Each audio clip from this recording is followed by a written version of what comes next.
Bali, ang sakit niyo po ay may nainggit sa inyo. Ngayon po, ano na yung pakiramdam mo po? Parang gumagaan na. Parang gumagana. Yun ang pinakaiba niya. Di, sa pakiramdam mo, dahil magana, ano nang sitwasyon ng Katawan. katawan mo ngayon? Parang Noon at ngayon, nagkaiba. malaki na pinagkaiba. Salamat ng marami sa inyong patuloy na pagtitiwala sa AAJN Dalisay Official, pagpatuloy ang pagdarasal natin. At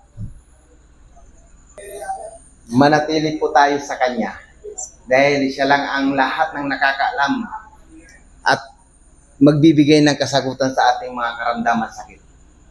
Taga saan po kasi kayo, Te? Valenzuela.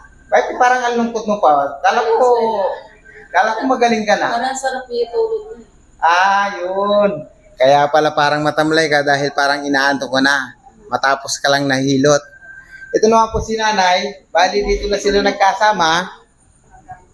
Bali marami na rin pong pinuntahan ito si nanay na manggagamot. Hanggang sa pumili na siya ng pangontra. Nay, kumusta yung pangontra mo, Nay? Gumagana na ba? Sa ngayon po. Kasi nung hindi ko alam. Kasi binasbasan na nga po yan ni Apo. Kasi dapat lahat po ng pangontra natin, meron pong special na pagkain dasal yan para sumunod po sa atin. Yan sabi ko kasi nung nag-ano sa akin ito, ang sabi siya raw sa lahat daw ng binibigay mo.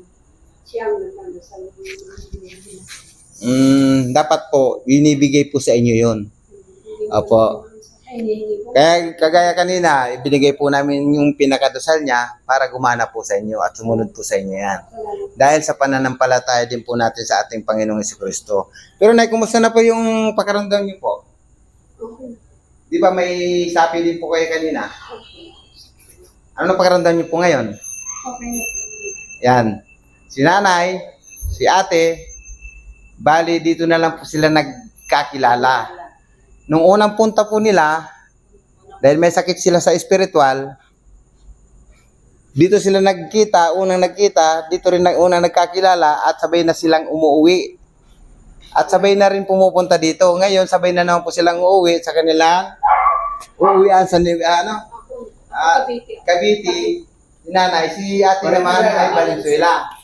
Paano kayo maghihiwalay niyan? Dapat magsama na kayo. Joke lang. Naging mag-best friend na sila at magkumari. Salamat po ng marami sa inyong patuloy na pagtitiwala na. Bye-bye. Ingat po kayo pag-uwi. God bless us all.